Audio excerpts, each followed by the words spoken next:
ఇంతమంది బయటకొచ్చారు. ప్రీతి వచ్చింది, ఉదయ్ వచ్చాడు. ఇప్పుడు ఈ పర్సన్ విత్ ప్రూఫ్స్‌తో వచ్చి కూర్చున్నాడు. ఎందుకని ఎటువంటి యాక్షన్స్ ఇంకా లావణ్య పైన తీసుకోపోవటానికి రీజన్? అర్థమే అవ్వట్లేదమ్మా. నేను లిటరల్లీ పోలీస్ స్టేషన్కి వెళ్ళి ఎస్ఓటి వాళ్ళకి క్లియర్ కట్ ఇన్ఫర్మేషన్ ఇచ్చి చెప్పి ప్రీతిని తీసుకెళ్ళి చెప్పించాను.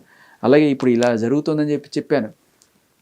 అంటే మనకంటే ఇది ఒకటే గురించి మాట్లాడుకున్నాం, వాళ్ళకి కొన్ని వందల కేసులు ఉంటాయి కదా. సో చూస్తామండి, చేస్తామండి, ఇప్పటికిప్పుడు తెవలాలంటే కష్టం కదండి అన్నట్టుగానే మాట్లాడతారు. బట్ ఎప్పటికైనా యాక్షన్ అయితే ఉండొచ్చు, ఎప్పుడు ఉంటుందో తెలియదు. అంటే లావణ్య గారు ముసలితనంతో ఫైనల్గా ఆవిడ వెళ్ళిపోయిన తర్వాత అప్పుడు చేస్తారేమో యాక్షన్. అది అంతం అని ఒక సినిమా ఉంది, మీరు చూసారు ఎప్పుడన్నా? దాంట్లో ఒక ఆఫీసర్ ఉంటాడు, చాలా యంగ్ అండ్ డైనమిక్ ఆఫీసరు. వాడు అది చేసేయాలి, ఫస్ట్ పట్టుకోవాలి, ఇట్లా దొంగలని మనం చేయాలంటే పక్కన ఇంకో ఆఫీసర్ ఉంటాడు. వాడండి, సార్ మనం అలా తొందరపడి సేటి గారి మీదకి వెళ్ళడం కన్నా మనం ప్రాపర్గా అన్ని ఎవిడెన్స్లు కలెక్ట్ చేసుకొని వాటిని అప్రూవ్ చేసుకొని అన్నీ చేసుకొని వెళ్తే అప్పుడు మనకి ఇది ఉంటుంది కదా. అంటే ఈ లోపల ఆ సేటి గారు ముసలితనంతో చచ్చిపోతారు అంటాడు ఆయన. మన ఆర్జీవి గారి సెన్స్ ఆఫ్ హ్యూమర్ అదిరిపోతుంది. సో అదే అంటున్నా, మనకి బయటకి చెప్పడానికి పెద్ద పెద్ద మాటలు ఉంటాయండి. డ్రగ్స్ నరికెట్టేస్తాం, అది చేసేస్తాం, ఇది చేసేస్తాం, వీఆర్ దేర్ అని మాటలు చెప్తారు. బట్ గ్రౌండ్ రియాలిటీ ఏంటంటే, నేను అక్కడికి వెళ్ళి సార్ ఇది సార్ పరిస్థితి, నేను కొంతమంది ఎస్ఓటి వాళ్ళ నంబర్లు తీసుకొని ఫోన్ చేసి సార్ ఇది చెప్తాం అంటే కూడా తర్వాత ఫోన్లు స్విచ్ ఆఫ్ చేసేసి మాట్లాడిన పరిస్థితి కూడా నేను గమనించాను. ఫోన్లేండి అవన్నీ వదిలేండి, పెద్దవాళ్ళు ఎవరన్నా చూస్తుంటే నేను ఇన్ని క్లియర్ కట్గా ఇన్ని సాక్ష్యాలు తీసుకొస్తున్నాను, వాళ్ళతో లైవ్ ఇంటర్వ్యూలు ఇప్పిస్తున్నాను, ఇన్ని చేసిన తర్వాత కూడా మీరు సుమోటోగా ఏ చర్యలు తీసుకోకుండా ఇలాగా క్రిమినల్స్ని బయటకు వదిలేసి హ్యాపీగా తిరుగుతూ వాళ్ళు ఇంత రక్కస్ క్రియేట్ చేస్తుంటే కూడా చోద్యం చూస్తున్నారంటే జనాలు తప్పకుండా మీ చిత్తశుద్ధిని శంకించే పరిస్థితి వస్తుంది. ఐ హోప్ రేవంత్ రెడ్డి గారు అన్నట్టు ఆర్ఎల్స్ ఎస్ఓటి పోలీసులు కొంతమంది పెద్ద పెద్ద ఆఫీసర్స్ మాట్లాడుతుంటారు, ఖచ్చితంగా వీటిని మనం ఆపాలని. You should get them tested first. ఇప్పుడు 45 రోజులు జైల్లో ఉండి వచ్చిన తర్వాత కూడా ఆవిడ డ్రగ్స్ చేస్తోంది అంటే ఆవిడకి ఎక్కడి నుంచి సప్లై ఇస్తుంది, ఆవిడ ఇంకెవరికైనా ఇస్తుందా, ఇవన్నీ కూడా తెలుసుకొని చేయాలి కదా. ఆవిడ చేస్తుందంటే that it self is again violation of bail కదా.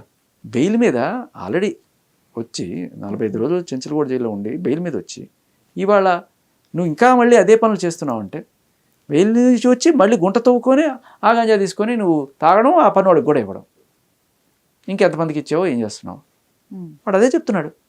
ఇతనికి అలవాటు చేసిందండి, ఇతనికి కూడా. నాకు సిగరెట్ అలవాటు ఉండేదండి, కొట్టు బాగుంటుందని చెప్పి ఆవిడ కొట్టించండి. కొట్టు అంటే కొట్టాలి మళ్ళీ, ఓహో, లేకపోతే ఆవిడ కొడుతుంది. ఈ కుక్కల పైన కూడా ఏదో చెప్పినట్లు ఉన్నాడు. కొంతమంది అంటున్నారు కుక్కలకి, కుక్క చనిపోయింది పాపం, అది కూడా ఈవిడ నెగ్లెక్ట్ చేయడం వల్ల. బేసికల్గా ఆయన చెప్పాడు, ఈవిడ ఇంటర్వ్యూస్లో నేను కుక్కల పాలిటీ తల్లిని, కుక్కలని ఇదిగా చూసుకుంటానని చెప్పి, ఆవిడ ఏమీ చేయదండి, అంత మేమే చేస్తాం చాకరీ మొత్తం కూడాను అని చెప్పి. ఈవిడ ఎక్కడో నెగ్లెక్ట్ చేసి వెళ్ళిపోతే హాస్పిటల్లో, అంటే కుక్క బాగాలేకపోతే ఫోన్ చేస్తే కూడా ఈవిడ రాకపోతే కుక్క చనిపోయిందట. సో అటువంటి సిచ్యువేషన్స్. ఇంకా అంటే కొన్ని రూల్స్ ఉంటాయండి. ఇంత స్పేస్లోనే ఇన్ని కుక్కలు ఉండాలి, ఇంతకు మించి ఎక్కువ స్పేస్లో, తక్కువ స్పేస్లో ఎక్కువ కుక్కలు ఉంటే వాటికి కూడా సఫికేషను. That's cruelty actually.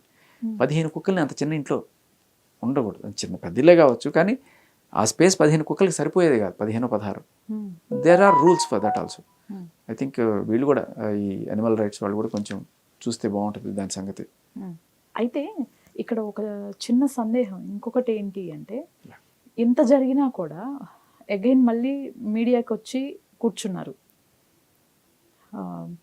శేఖర్ భాష ఏదైతే ఉందో, శేఖర్ భాష చేసేది తప్పు, శేఖర్ భాషకి అసలు మాతో ఎలాంటి సంబంధం లేదు, ఈ కేసులో తేల్చుకోవాల్సింది నేను రాస్తారును, శేఖర్ భాష వాంటెడ్ తెలుసుకోండి, దానికి సంబంధం. ఇప్పుడు దాని గురించి నేను మాట్లాడుతున్నానా, ఇవ్వాల్సినవన్నీ ఇచ్చేసావు, ఓకే అయిపోయింది. ఇప్పుడు తేలాల్సింది ప్రీతికి ఎందుకు నువ్వు బలవంతంగా అలవాటు చేసావు, ఆ పన్నుడికి కూడా ఎందుకు నువ్వు బలవంతంగా గంజాయి అలవాటు చేసావు, ఇలా ఎంతమందికి అలవాటు చేసావు, ఎంతమందిని నాశనం చేస్తున్నావు, ఈ డ్రగ్స్ ఎక్కడెక్కడ పెట్టావు, ఇవన్నీ తీసుకోవాల్సిన. ఆఖరి కుక్కలు కూడా ఇస్తున్నావు అని ఆరోపణ ఉంది, కుక్కలకు కూడా డ్రగ్స్ ఇస్తున్నావు అని చెప్పి.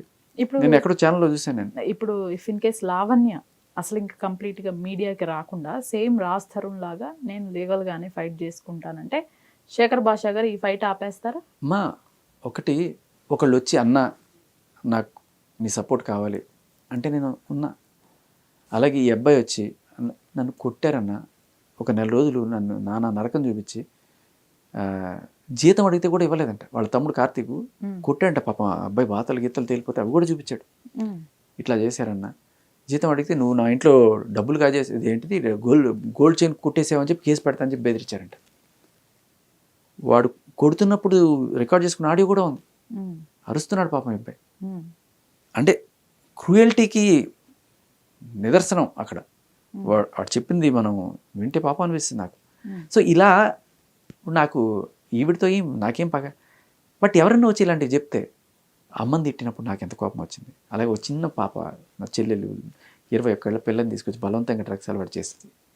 ఆవిడ దగ్గర నుండి చెడగొట్టి ఆవిడకి బూతులు నేర్పించి ఆవిడతో మందు సిగరెట్లు అన్నీ అలవాటు చేసి అవన్నీ వీడియోలు తీసి మళ్ళీ ఆవిడని బ్లాక్మెయిల్ చేసి ఇంత దారుణం చేసి ఆవిడ జీవితం నాశనం చేస్తే ఆవిడ చెప్పుకుంటే మీకు వచ్చి చెప్పినా మీరు కరుగుతారు ఖచ్చితంగా. అదే దట్స్ నాట్ అగెన్స్ట్ హర్. ఎవరిని వచ్చి చెప్తే నాకు బాధ వేస్తుంది. అందుకని వాళ్ళని తీసుకెళ్తున్నాను జస్టిస్ చేయమని చెప్పి. పోలీసులు తాత్సారం చేస్తున్నారు. వాళ్ళ దగ్గర తీసుకెళ్తే చూస్తానులేండి, చేస్తానులేండి, ఇగో ఈ డీటెయిల్స్ పట్టరండి, ఈ డీటెయిల్స్ పట్టరండి అని చెప్పి. అందుకే మీడియా ముందుకు తీసుకొస్తున్నాను. అక్కడ న్యాయం జరగకపోతే ఇక్కడ ఏదో ఒక రోజు ఎవరో ఒక పెద్ద ఆఫీసర్ చూడకపోతాడా, రేవంత్ రెడ్డి గారు చూడకపోతారా, జరిగే న్యాయం జరగకపోద్దా? అందుకనే మీడియా ఈజ్ మోర్ పవర్ఫుల్. నేను చెప్తున్నాను కదా, సే వాళ్ళకి ప్రాసెస్లు ఉంటాయి, 100 ఉంటాయి, కానీ ఇన్ని సార్ ఇది చూడండి సార్ అని చెప్తే చూసే టైం కూడా లేకపోతే మనం ఏం చేస్తామండి? ఇప్పుడు ఈ డ్రగ్స్కి సంబంధించి ఇంతమంది బయటకు వచ్చారు కదండి, ఏ కేసు అయినా నమోదైందా మళ్ళీ కొత్తగా? ఇప్పుడు ఇతను వచ్చాడు చూడాలి, లైవ్ లో చూసాము. అబ్బాయిని ఇంకా స్టేషన్కి తీసుకెళ్ళలేదు నేను. ఓకే, బట్ నేను యాక్చువల్గా ఇది నిన్నే వచ్చే వీడియో, కానీ నేనేం చేశానంటే ఆ వీడియో వస్తే వీళ్ళందరూ జాగ్రత్త పడి ఎక్కడెక్కడ లొకేషన్స్ కూడా చెప్పాడు అబ్బాయి, ఎక్కడెక్కడ పాత పెడతారు, ఎక్కడ ఈ డ్రగ్స్ అన్ని దాచిపెడతారు అని చెప్పాడు అబ్బాయి. అది కనుక వచ్చేస్తే రేపు పోలీసులు ఇన్ఫర్మేషన్ ఇచ్చినా కూడా వాళ్ళు ఇప్పటికే జాగ్రత్త పడిపోయి ఉంటారు కదా, అన్ని తీసేస్తారు కదా. అందుకని నేనేం చేసింటే ఆ వీడియోని ఆపండి భయ్యా, ప్రైవేట్లో పెట్టండి, వెయ్యొద్దు అని చెప్పి నేను స్టేషన్కి వెళ్ళి కూర్చొని సార్ ఇది సార్ పరిస్థితి అంటే ఉంటున్నాయండి, ప్రపంచంలో ఎన్నైనా జరుగుతుంటాయి, ఇప్పుడు ఉన్నటువంటి అన్నిటికీ మేము పరిగెత్తాలంటే అని చెప్పి ఆయన చెప్తే సర్లే ఇంక మనం చేయాల్సిందే, ఎంత తిరుగుతాను, నా పని ఏంటి, ఒక రెస్పాన్సిబుల్ సిటిజన్గా వెళ్ళి చెప్పాను, తీసుకోవాలా తీసుకోకూడదా వాళ్ళ విచక్షణ, ఇంకా పెట్టాల్సింది మనం వీడియోలో బయట నేను చెప్పాను, ఇంకా వేసేయండి సార్, మనకేమి. మీ అనుమానం మీకు ఏదైనా ఎవరిపైన ఉందా అండి? అంటే ఎవరైనా వెనక పెద్ద హస్తం ఉంది అని ఏమైనా అనుమానం ఉందా? డిపార్ట్మెంట్లో ఒక సీనియర్ ఆఫీసర్ ఎవరో ఈవిడికి హెల్ప్ చేస్తున్నారు, సారీ అమ్ము తప్పక పెడుతున్నాను ఎఫ్ఐఆర్ ఏమనుకోకు అన్న చాట్ కూడా మన దగ్గర ఉంది. అదే అంటున్నాను, ఇంత క్లియర్ కట్గా జాబ్ని హోదాని మిస్యూజ్ చేస్తున్నారు, అయినా కూడా ఓకే ఆయనకి ఆవిడలో ఏదైనా వేరే రకమైన న్యాయం కనిపించిందో లేకపోతే ఏదనిపించిందో కానీ it's literally supporting A criminal అన్నట్టుగా అనిపించింది నాకు. దానికి సంబంధించిన ఎవిడెన్స్ కూడా ఉన్నాయి మీ దగ్గర? ఉన్నాయి, కానీ నో పాయింట్. వాళ్ళు యాక్షన్ తీసుకుంటే మనం ఆఫీసర్ల మీద నిందలేయాల్సిన పని లేదు. కానీ చూస్తాను, నా పేషెన్స్ కూడా ఒక హద్దు ఉంటుంది కదా. నేను అదే అంటున్నాను, నా దగ్గర ఉండేవన్నీ బయటికి వస్తే మామూలుగా ఉండదు, అంతవరకు తీసుకురాకండి, నా పేషెన్స్ని టెస్ట్ చేయకండి. అంటే ఇంకా మీ దగ్గర ఏమున్నాయి శేఖర్ గారు ఇప్పుడు? అంటే అవసరం లేదమ్మా, నేను చూపించాల్సినవి చూపిస్తాను. ఇప్పుడు ఆవిడికి మస్తాన్ సాయితో మాత్రం ఎఫ్ఐఆర్ ఉంది అని చెప్పి మనం దీంతో ఇది ఒక కంప్లైంట్ ద్వారానో లేకపోతే కాల్ రికార్డింగ్ ద్వారా, బట్ అది ఒక్కటి సరిపోతుంది రాసిన బయట రావడానికి. ఆవిడకి ఇంతకుముందు ఇంకెవరెవరితో ఉందో, 10 మందితో ఉందో, 20 మందితో ఉందో, ఇవన్నీ నేను తీసుకురావాల్సిన పని లేదు. కానీ అవన్నీ కూడా ఉన్నాయి మీ దగ్గర, ఆడియోస్ ఉన్నాయి, ఈవెన్ ఇంకా బయటకు వచ్చే మనుషులు ఉన్నారు, చాట్ హిస్టరీస్ కూడా ఉన్నాయి, వీడియోలు కూడా ఉన్నాయి. ఓకే, పాయింట్ ఏంటి? ఇప్పుడు ఈవిడ అందరినీ బదనాం చేయడానికి ఏవో వీడియోలు చేసి ఏవో ఆడియోలు చేసి చేస్తుంది. నేను అలా చిల్లర కాదు, పని అయింది కదా, ఇంకా ఎంతమందితో ఉంటే ఏంటి, ఒకసారి ఊరేస్తే చస్తావు, ఎన్నిసార్లు ఊరేసినా చచ్చేదే కదా. ఇంకా లిటరలీ ఏదో నేను ఒక పైశాచిక ఆనందం పొందడం తప్ప, ఇదిగో ఇంత దారుణమైన క్యారెక్టర్ అని చెప్పి చూపించడానికి ట్రై చేసినట్టు ఉంటుంది తప్ప పని అయిపోయింది కదా రాస్తానికి. What is the point? Correct, అది నా పాయింట్. అలాగే ఇప్పుడు నాకు వచ్చిన ఈవిడ ఒక ఆయన చాలా పెద్ద పర్సన్, ఆయన ఫోన్ చేసి చాలా క్లియర్గా చెప్పాడు ఈవిడ ఎంతమందికి ఎలా ఎలా అలవాటు చేసింది, ఇవన్నీ కూడా రికార్డ్స్ అన్నీ ఉన్నాయి. బట్ ఏమంటారు ఆయన, ఫైనల్ నేను వచ్చి చెప్పలేను, అలా అని ఆయన రికార్డ్ నేను బయటపెట్టలేను కొంతవరకు. బట్ అలాగే కొన్ని వీడియోస్ ఇవన్నీ కూడా ఉన్నాయి, ఇస్తే ఎవరిచ్చారు ఏంటి అని తెలుస్తుంది. అది కూడా పక్కన పెట్టండి, ఆయన కూడా ఇచ్చిన కూడా పాయింట్ ఏంటి, ఆల్రెడీ తెలిసిపోయింది. ఇంకా దాంట్లో మస్తాన్ సాయి నా గుండెకాయ అంత చెప్పేసిన తర్వాత కూడా ఇంకా అదేమ్మా ఇప్పుడు వీళ్ళు అలా అని నా చేత నెక్స్ట్ ప్రూఫ్ తెప్పించుకునేట్టు చేస్తున్నారు.